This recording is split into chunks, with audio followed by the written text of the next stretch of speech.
संघटन, समरसता आणि राष्ट्रभक्तीचा संदेश. महाराष्ट्र प्रांत संघ शिक्षा वर्गाचा उत्साहात समारोप.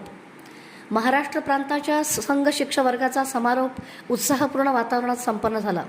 समारोप सोहळ्यात समरसता गतिविधींचे अखिल भारतीय मंडळ सदस्य रमेश पांडव यांनी स्वयंसेवकांना मार्गदर्शन करताना संघटन, समरसता आणि राष्ट्रसेवेचे महत्त्व अधोरेखित केले. यावेळी व्यासपीठावर रयत शिक्षण संस्थेच्या मध्य विभागाचे विभागीय अध्यक्ष संजीव पाटील, महापौर विनायक कोंड्याल, वर्गाचे सर्वाधिकारी शशिकांत फिरंगे, शहर सहसंघचालक राजेंद्र काटवे आणि वर्ग कार्यवाह प्रशांत सहस्रबुद्धे उपस्थित होते. वर्गात 7 जिल्ह्यातील तब्बल 213 स्वयंसेवकांनी सहभाग नोंदवत विविध शारीरिक, बौद्धिक आणि संघटनात्मक प्रशिक्षण घेतले. कार्यक्रमाच्या शेवटी सहकार्यवाह संजीव सिद्धूल यांनी उपस्थितांचे आभार मानले. या वर्गाच्या माध्यमातून स्वयंसेवकांमध्ये राष्ट्रनिष्ठा, सामाजिक समरसता आणि संघटन कौशल्य अधिक दृढ झाल्याचा विश्वास व्यक्त करण्यात आला.